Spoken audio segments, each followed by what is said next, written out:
အားလုံးပဲမင်္ဂလာပါခင်ဗျာ။ Mountain Boat Summary Channel မှာဓမ္မကျော်စာရေးဆရာကြီး Robert Greene ရဲ့အာဏာရဲ့ဥပဒေ48ချက်အပိုင်း2နဲ့အတူပြန်လည်ကြိုဆိုလိုက်ပါတယ်။အပိုင်း1မှာဥပဒေ28ချက်ထိပြောပြခဲ့ပြီးကျန်ရှိနေသောဥပဒေများကိုဒီနေ့မှာပြောပြပေးတော့မှာဖြစ်ပါတယ်။ဒါဆိုစလိုက်ကြအောင်ခင်ဗျာ။ဥပဒေ29မှာတော့အဆုံးသတ်ကိုကြိုတင်စီစဉ်ပါ။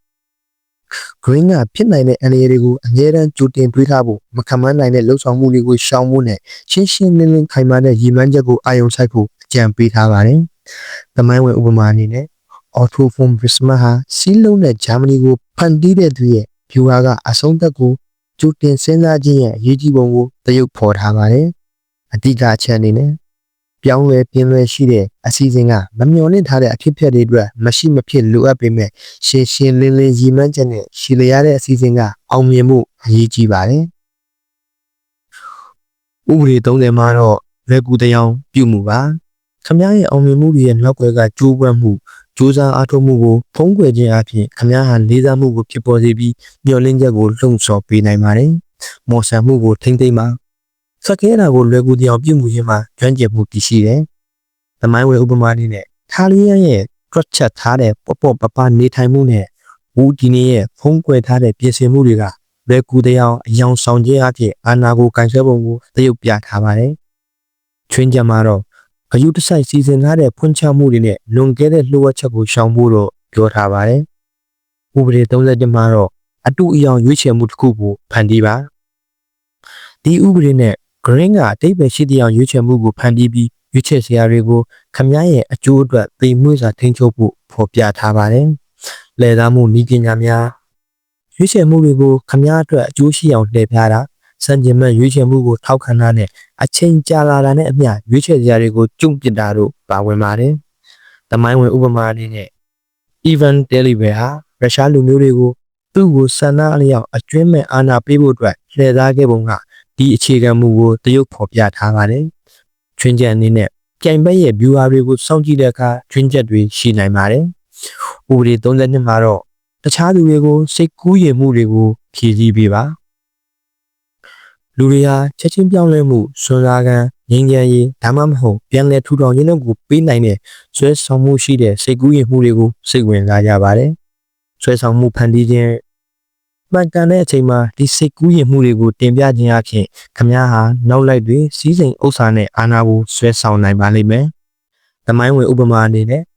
ဘာရာဂါဒီနိုရဲ့ရွှေတွေကိုမြှောက်စားပေးမယ်ဆိုတဲ့ဂရီကဒီဥပဒေရဲ့တက်ရောက်မှုကိုတရုပ်ဖော်ပြထားပါတယ်။သတိထားရမယ့်အချက်ကတော့လူတွေကလှည့်စားခံရတယ်လို့သိသွားရင်စိတ်ပြတ်အားငယ်မှုဖြစ်လာနိုင်တယ်။မရေမရာတဲ့ပုံမြင်တွေကိုထိမ့်သိမ်းပြီးတိကျတဲ့ဂရီတွေကိုရှောင်ကျဉ်ရပါမယ်။ဥပဒေ33မှာတော့တခြားလူတွေရဲ့အားနည်းချက်တွေကိုအသုံးချပါလို့ဆိုပါတယ်။လူတိုင်းမှာအားနည်းချက်တွေရှိပါတယ်။ဒီအားနည်းချက်တွေကိုဖော်ထုတ်ပြီးလှည့်စားခြင်းကအသာစီးရဖို့အခွင့်အရေးပေးနိုင်ပါတယ်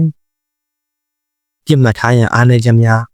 ဖုံးကွယ်ထားတဲ့အားနည်းချက်တွေဟာပြစ်မှတ်ထားဖို့အသုံးဝင်ဆုံးဖြစ်တယ်။စကားပြောဆိုမှုကိုယ်ဟန်အမှုအရာနဲ့တိမ်မွေ့တဲ့လက္ခဏာတွေကသူတို့ကိုထုတ်ဖော်ပြတာပါတယ်။စိတ်ခံစားမှုဆိုင်ရာလှည့်စားမှုမလုံခြုံမှုလိုမျိုးစိတ်ခံစားမှုဆိုင်ရာလစ်ဟာမှုတွေကိုအသုံးချတာကထိန်းချုပ်မှုကိုဖြစ်ပေါ်စေနိုင်ပါတယ်။သမိုင်းဝင်ဥပမာတွေနဲ့အနုပညာပစ္စည်းရောင်းဝယ်သူဒူဗင်းနဲ့ပြင်သစ်ဘီရင်ခံကက်သရင်းဒီမဲဒီရှီတို့လိုပုဂ္ဂိုလ်တွေကအားနည်းချက်တွေကိုအသုံးချပုံကိုတရုပ်ဖော်ထားပါတယ်။တတိပြုရမှာကတော့ကျင်းထန်တဲ့စိတ်ခံစားမှုတွေကိုအသုံးချတဲ့အခါနောက်ပြန်ထိုးနှံမှုကိုတတိထားရပါမယ်။ဥပဒေ34မှာတော့မင်းမျိုးမင်းနွယ်ကဲ့သို့ပြုမှုပါလို့ဆိုပါတယ်။မင်းမျိုးမင်းနွယ်ကဲ့သို့ပြုမှုခြင်းကလေးစားမှုနဲ့အာဏာကိုအမိန့်ပေးနိုင်ပါတယ်။ယုံကြည်မှုရဲ့စွမ်းအားဘယံတစ်ပါးရဲ့ရောင်ဝါနဲ့ဆင်တူတဲ့မိမိကိုယ်ကိုယုံကြည်မှုကိုထုတ်ဖော်ပြသခြင်းကတခြားသူတွေကိုလွှမ်းမိုးပြီးတောင်းဆိုမှုတွေကိုခွင့်ပြုပေးနိုင်ပါတယ်။သမိုင်းဝင်ဥပမာလေးနဲ့ Haile Selassie ရဲ့ရာထူးတိုးမြင့်ခြင်းကဒီမင်းမျိုးမွေးတဲ့ဆန်တဲ့အပြုမှုကိုသရုပ်ဖော်ထားပါတယ်။အဓိကအချက်များကတော့မင်းမျိုးမင်းတွေစံနှုန်းတွေကိုလိုက်နာပါ။ရေရဲဝုန်းဝုန်းတောင်းဆိုမှုတွေကိုသုံးပါ။ကိုယ့်ကိုမြင့်တင်မှုအတွက်ဩဇာရှိသူတွေကိုစိန်ခေါ်ပါ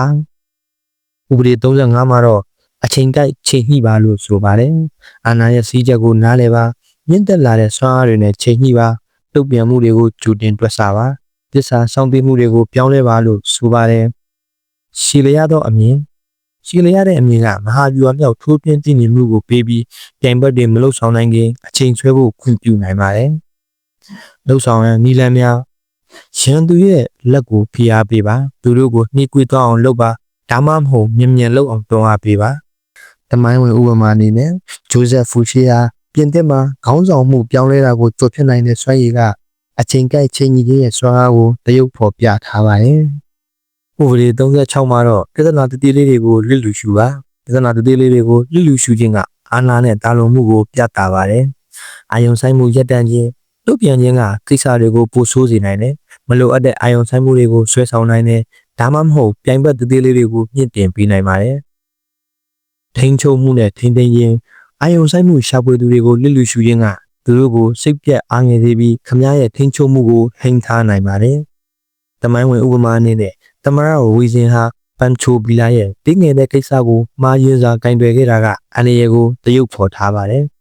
ချွင်းချက်အနေနဲ့ကာလရှည်ကြာမကျင်လက်ချက်တချို့ကိုတားဆီးဖို့အတွက်တတိရှိရှိလစ်လူရှုရင်းတော့ပါဝင်ပါတယ်။ဥပဒေ39မှာတော့ပွဲခင်းချင်းပြသပါလို့ဆိုထားပါတယ်။အမြင်အာရုံလေးနဲ့တင်ကြတာတွေနဲ့စကလုံးတွေထက်ပိုကြီးမားတဲ့တက်ရောက်မှုရှိတယ်။စိတ်ခံစားမှုဆိုင်ရာပဲ့တင်တန်းစိတ်ခံစားမှုအရပဲ့တင်တန်းထွက်တဲ့ဆွဲဆောင်မှုရှိတဲ့ပုံရိပ်တွေနဲ့တင်ကြတာတွေကိုသုံးပြီးအာဏာကိုအားဖြည့်ပါ။စိတ်ကူးရင်မှုဖန်တီးခြင်းအဲ့ဒီ dressing တွေကိုဆွဲဆောင်မှုရှိတဲ့ပွဲဖြစ်ပုံဖော်ပြီးအာယုံလွှဲဖို့နဲ့မော်ဆန်ဖို့အတွက်အသုံးပြုနိုင်ပါတယ်။တမိုင်းဝင်ဥပမာအနေနဲ့ Diane Pardier ဟာ King Henry II ရဲ့သစ္စာဆောင်ပြီးမှုကိုစွမ်းအားရှိတဲ့တင်ကြတာတွေနဲ့ထိမ့်သိမ်းခဲ့ပါတယ်။ဥပဒေ38မှာတော့အစဉ်ပြေစရန်အတွက်လက်ရောညီထွေနေပါ။ရိုးရာအစဉ်လာမဟုတ်တဲ့ယုံကြည်ချက်တွေသို့မဟုတ်အပြုအမူတွေကိုပွင့်ပွင့်လင်းလင်းထုတ်ဖော်ပြောဆိုခြင်းကိုရှောင်ပါ။ဒါကလက်တုပ်ပြန်မှုကိုဖြစ်စေနိုင်ပါတယ်။အသွင်အပြင်ကိုလက်ရောညီထွေဖြစ်စေခြင်းမတူညီတဲ့အမြင်တွေကိုဖုံးကွယ်ခြင်းနဲ့စိတ်တူကိုယ်တူလူတွေနဲ့ပဲရွေးချယ်ပြီးမျှဝေခြင်းအဖြစ်လက်ရောညီထွေနေပါအတားစီရရှိခြင်းအပြင်ပန်းလက်ရောညီထွေမှုကမလိုအပ်တဲ့ပဋိပက္ခတွေကိုတားဆီးပေးပြီးလူမှုရေးမျက်နှာဖုံးဆောင်ကအခြေအနေကိုလှည့်စားနိုင်ဖို့ကူညီပေးပါတယ်။တမိုင်းဝင်ဥပမာအနေနဲ့စပိန်စုံစမ်းစစ်ဆေးရေးခုံရုံးမှာကမ်ပါနယ်လာဟာသူ့ရဲ့ယုံကြည်ချက်တွေကိုတိမ်မွေ့စွာမြင့်တင်ရေးလိုက်နာတဲ့အောင်ပြုမှုခြင်းရဲ့တန်ဖိုးကိုသိရှိခဲ့ရပါတယ်။ချွင်းချက်အနေနဲ့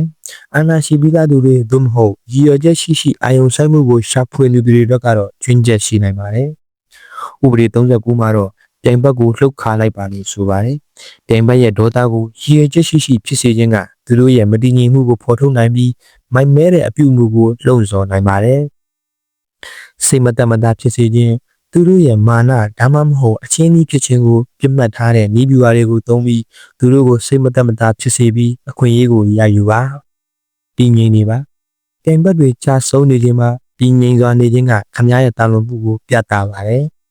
်တမိုင်းဝင်ဥပမာအနေနဲ့နပိုလီယန်ဟာဒေါသထွက်လို့ကြာဆုံးရသလိုဟိုင်းလေးဆယ်လာပြီးဟာရန်သူကိုအနိုင်ယူဖို့လှုံ့ဆော်မှုကိုမဟာဗျူဟာမြောက်သုံးခဲ့ပါတယ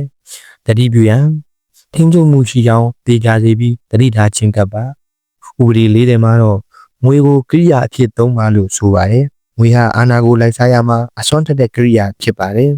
မဟာမိတ်တွေကတာဝန်နဲ့နာမည်ကောင်းတွေကိုဖန်တီးဖို့အတွက်အသုံးပြုရမှာဖြစ်ပါတယ်တာဝန်ဖန်တီးခြင်းအခမဲ့လက်ဆောင်တွေကိုလက်ခံခြင်းကတာဝန်ဝတ္တရားကိုဆိုလိုတယ်ဒါဟာခမည်းအသုံးချနိုင်တဲ့အာဏာဆိုင်ရာပြောင်းလဲမှုတစ်ခုဖြစ်ပါတယ်မေသာမှုနဲ့ဩဇာရရောမှုရဲ့ရောင်ဝါကိုတိကျဖို့နဲ့တခြားသူတွေကိုလက်နက်ချနိုင်ဖို့လက်ဆောင်ပေးခြင်းကိုအသုံးပြုနိုင်ပါတယ်။တမိုင်းဝင်ဥပမာအနေနဲ့ Byron James Rothschild လက်ခံနိုင်မှုအတွက်ဝေကိုသုံးတဲ့သူ့ရဲ့ဗျူဟာကနေတင်ယူပါ။အဓိကအချက်အာဏာကိုလိုက်စားရမှာဝေရဲ့တန်ဖိုးကိုနားလည်ပြီးပညာရှိအသုံးချပါ။ဥပဒေ41မှာဆိုရင်ဖြင့်ခမည်းရဲ့ကိုယ်ပိုင်လမ်းကြောင်းကိုရွေးဆွဲပါလို့ဆိုပါတယ်။ခေါင်းဆောင်ကြီးတွေသို့မဟုတ်ကြွသားတဲ့မိဘတွေရဲ့ခြေရာကိုလိုက်လျှောက်တဲ့အောင်မြင်မှုတွေဟာအဲ့ဒီအမွေကိုမိအောင်လုပ်ရမယ်ဆိုတဲ့စိန်ခေါ်မှုတွေနဲ့ရင်ဆိုင်နေရပါတယ်။ထူးခြားတဲ့ဇယက်ကိုထွန်းထူးခြင်းသူတို့ရဲ့အရေးကနေလွတ်မြောက်ဖို့နဲ့အာဏာရဖို့အတွက်သူတို့ဟာကိုယ်ပိုင်ထူးခြားတဲ့ဇယက်ကိုထွန်းထူးရပါမယ်။တမိုင်းဝင်ဥပမာအနေနဲ့ Alexander the Great ဟာသူ၏ဖခင်ရဲ့နေလက်တွေကနေထွက်ခါခြင်းကကိုယ်ပိုင်လမ်းကြောင်းကိုရေးဆွဲခြင်းရဲ့ထိရောက်မှုကိုတရုပ်ဖော်ထားပါတယ်။အဓိကအချက်များအသိကိုရှုံးချပါထူးခြားတဲ့ချင်းကပ်မှုတွေနဲ့အလွတ်နေရာတွေကိုရှာဖွေပါဥပဒေ42မှာတော့ ပြဿနာရှာသူကိုနှိမ်နင်းပါလို့ရည်ထားပါတယ်။အဖွဲ့အစည်းတွေကပြဿနာရှာသူတွေဟာသဘောထားကိုယ်လဲမှုကိုဖန်တီးနိုင်ပြီးခင်ဗျားရဲ့အာဏာကိုအန္တရာယ်ဖြစ်စေနိုင်ပါတယ်။ဩဇာမပြတ်အောင်တားဆီးခြင်းပြဿနာရှာသူများရဲ့ဩဇာမပြတ်အောင်တားဆီးဖို့အတွက်သူတို့ကိုဖော်ထုတ်ပြီးတိကျခွဲထားပါ။ဖယ်ရှားခြင်းနည်းလမ်းများနိုင်ငံရေးအရစိတ်ပိုင်းဆိုင်ရာအရဒါမှမဟုတ်ရုပ်ပိုင်းဆိုင်ရာအရဒီလန်းတွေနဲ့သူတို့ရဲ့အာဏာအခြေခံကနေဖယ်ရှားပစ်လိုက်ပါ။တမိုင်းဝင်ဥပမာအေသင်မျိုးကပြဿနာရှာသူတွေကိုနှိမ်နင်းဖို့နှစ်စဉ်ပွဲတွေကိုသုံးခဲ့ကြပါတယ်။တတိပြုရန်လက်တုံပြန်မှုနဲ့ပြန်လာနိုင်တဲ့ရန်သူတွေကိုတိကျခွဲထုတ်တာကိုသတိထားရပါမယ်။ဥပဒေ53မှာတော့စိတ်နဲ့နှလုံးသားကိုအနိုင်ယူပါလို့ဆိုပါတယ်။အာဏာကိုထိရောက်စွာထိန်းသိမ်းဖို့အတွက်လူတွေရဲ့စိတ်နဲ့နှလုံးသားကိုအနိုင်ယူဖို့ကမရှိမဖြစ်လိုအပ်ပါတယ်။စေတနာနဲ့ရောက်လိုက်နာမှုအင်အားသုံးတာကရေတူအတွက်အလုပ်ဖြစ်နိုင်ပေမဲ့စေတနာအလျောက်လိုက်နာမှုကရေရှည်အတွက်ပုံမှုခိုင်မာပါတယ်။စိတ်ခံစားမှုဆိုင်ရာနည်းဗျူဟာများလူတဦးချင်းစီရဲ့စိတ်ပညာနဲ့စိတ်ခံစားမှုတွေကိုနားလည်ပါ။မမျှော်လင့်ထားတဲ့လုပ်ရက်တွေနဲ့စိုးရိမ်မှုတွေကိုပြတ်မှတ်ထားပါ။တမိုင်းဝင်ဥပမာအနေနဲ့မာရီအန်ဒရိုင်နက်ရဲ့လူတွေရဲ့စိုးရိမ်ပူပန်မှုတွေကိုလူရှုမှုကမကျဉ်းတဲ့ချက်ကိုဖြစ်ပေါ်စေခဲ့ပါတယ်။အဓိကအချက်စိတ်ခံစားမှုရချိတ်ဆက်ခြင်းနဲ့သဘောထားကောင်းကိုတိဆောက်ခြင်းအပြင်ရရှိအာဏာကိုလုံခြုံစေပါတယ်။ဥပဒေ44မှာတော့တခြားသူတွေရဲ့စိတ်ခံစားမှုတွေကိုမှန်တခုအနေနဲ့ကြည်ပါ။မှန်ကြည့်ခြင်းဤပညာကိုအသုံးပြုပြီးပြိုင်ဘက်တွေရဲ့လုပ်ရက်တွေဒါမှမဟုတ်စိတ်ခံစားမှုတွေကိုပြန်လည်ထင်ဟပ်ခြင်းအပြင်သူတို့ရဲ့ view တွေကိုရှုပ်ထွေးစေပြီးသူတို့ကိုအာရုံလွှဲနိုင်ပါလိမ့်မယ်။ထိန်းချုပ်မှုနဲ့ဆွဲဆောင်မှုဒီနည်းကိုဆွဲဆောင်မှုလှည့်စားဖို့နဲ့ထိန်းချုပ်ဖို့အတွက်အသုံးပြုနိုင်ပါတယ်။ဆက်သွယ်မှုဖန်တီးခြင်းစကားဝိုင်းကိုနှမ်းမိုးမဲ့အစားတခြားသူတွေရဲ့ခံစားချက်စိတ်ဝင်စားမှုနဲ့တန်ဖိုးတွေကိုမှန်ကြည့်ပါ။တတိပြုရန်စစ်မှန်မှုကအရေးကြီးတာမို့လွန်ကျူးမှန်ကြည့်ခြင်းကိုရှောင်ကျဉ်ပါ။ဥပဒေ45အပြောင်းလဲတွေကိုဖြည်းဖြည်းချင်းလှုပ်ဆောင်ပါ။အပြောင်းလဲကလိုအပ်ပေမဲ့ရုတ်တရက်အပြောင်းလဲကခုခံမှုကိုလှုံ့ဆော်နိုင်ပါတယ်။လက်ခံနိုင်မှုရယူခြင်းအစဉ်အလာကိုလေးစားကြောင်းပြသပြီးနှစ်သိမ့်မှုပေးတဲ့အသွင်အပြင်တွေနဲ့တတိပိချင်းအပြောင်းလဲကလက်ခံမှုကိုရရှိစေပါတယ်။တမိုင်းဝင်ဥပမာအနေနဲ့မော်စီတုံးဟာသူ့ရဲ့အုပ်ချုပ်မှုကိုတရားဝင်ဖြစ်စေဖို့ကွန်မြူနစ်ဝါဒကိုတရုတ်အမွေအနှစ်နဲ့ပေါင်းစပ်ခဲ့ပါတယ်။ချွင်းချက်အနေနဲ့ရက်တန့်နေတဲ့အခြေအနေနဲ့လူတွေကပြောင်းလဲမှုကိုတောင့်တနေတဲ့အခါချွင်းချက်တွေရှိနိုင်ပါတယ်။ဥပဒေ46မှာတော့မနာလိုမှုကိုတတိထားပါအောင်မြင်မှုဟာမနာလိုမှုကိုပြပေါ်စေပါတယ်။ကိုယ့်ရဲ့အောင်မြင်မှုကတခြားသူတွေရဲ့မနာကြီးတဲ့ကိုယ်ပိုင်တန်ဖိုးကိုခိုးဖောက်လိုက်လို့ဖြစ်ပါတယ်။မနာလိုမှုလက္ခဏာများတိမ်မွေ့တဲ့ဝေဖန်မှုလွန်ကဲတဲ့ချီးကျူးမှုဒါမှမဟုတ်တိတ်ဆိတ်တိုက်ခိုက်မှုတို့လိုမနာလိုမှုရဲ့လက္ခဏာတွေကိုအတိအမှတ်ပြုပါ။ပြည့်အနာစာများဖော်ပြခြင်းမနာလိုမှုကိုရှော့ချဖို့အတွက်အပြည့်အနာစာတွေကိုဝန်ခံပါ။ကံကိုလေးပေးပါဒါမှမဟုတ်ရင်အရေးချင်းကိုနှိမ်ချပါ။သမိုင်းဝင်ဥပမာအနေနဲ့ GMW Tower ပြိုင်ဘက်တွေရဲ့မနာလိုမှုကိုရပ်တန့်မှုအယောင်တွေကိုရှော့ချခဲ့ပါတယ်။ George Washington ရဲ့နှိမ်ချမှုကရေပန်းစားမှုကိုအကောင်းစေခဲ့ပါတယ်။အဓိကအချက်အနေနဲ့အာဏာရှိတဲ့အခါမနာလိုမှုကိုတားဆီးပါ။ဥပဒေ49မှာတော့ဘယ်အချိန်မှရက်ရမယ်ဆိုတာကိုသိပါ။အောင်ပွဲရရှိပြီးနောက်ပုံမတွန်းအားပေးသလိုစိတ်ရအန္တရာယ်ရှိနိုင်ပါတယ်။ဒီစိတ်ကိုဆန့်ကျင်ခြင်းနဲ့အောင်မြင်မှုတွေကိုခိုင်မာအောင်ရပ်တန့်ခြင်းကအာဏာရှိသူတွေကိုခွဲခြားပေးပါတယ်။အန္တရာယ်များ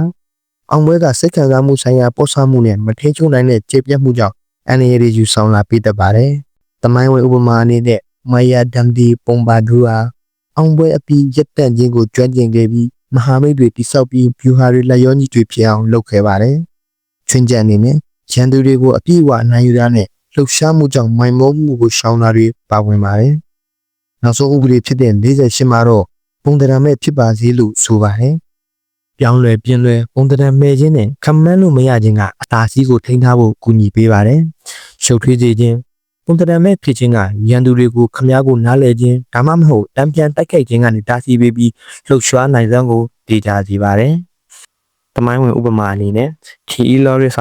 ာပထမကမ္ဘာစစ်အတွင်းမှာပျောက်ကြားစစ်ပွဲမှာပုံသဏ္ဍာန်မဲ့ခြင်းကိုအသုံးချခဲ့ပါတယ်။အဓိကအချက်စိတ်ခံစားမှုတွေကိုထိန်းချုပ်ပါခမန်းလို့မရခြင်းကိုလက်ခံခြင်းနဲ့မကြောတဲ့စနစ်တွေကိုရှောင်ပါပုံသဏ္ဍာန်မဲ့ခြင်းကဥဆောင်မှုကိုထိန်းသိမ်းပြီးပြိုင်ဘက်တွေကိုတုံ့ပြန်အောင်ဖိအားပေးနိုင်ပါတယ်။ကဲခမားတို့အာဏာရဲ့ထာဝရဂိမ်းကိုကျွမ်းကျင်အောင်လုပ်ဖို့အစဉ်သင့်ဖြစ်ပြီလားဒီဥပဒေတွေကခမားနဲ့သက်ဆိုင်ပါသလားဆိုတာကိုမှတ်ချက်တွေမှာပြောပြခဲ့ပါဦးနော်။ ဒီလိုနဲ့ပဲလက်ကလုပ်ကိုနှိပ်ဖို့များများမျှဝေဖို့နဲ့ပို့ပြီးထိုးထွင်းသိမြင်တဲ့အကြောင်းအရာတွေအတွက်ကျွန်တော်တို့ရဲ့ channel ကို subscribe လုပ်ဖို့မမေ့ပါနဲ့ဗျာကျွန်တော်ရဲ့ Mountain Summary Book Channel မှာစာအုပ်အချင်းချုပ်တွေကိုလည်းစောင့်မျှော်ပေးပါအောင်ခင်ဗျာကြည့်ရှုအားပေးတဲ့အတွက်ကျေးဇူးအများကြီးတင်ပါတယ်လို့ပြောရင်ဒီနေ့အစီအစဉ်လေးကနေနှုတ်ဆက်လိုက်ပါတယ်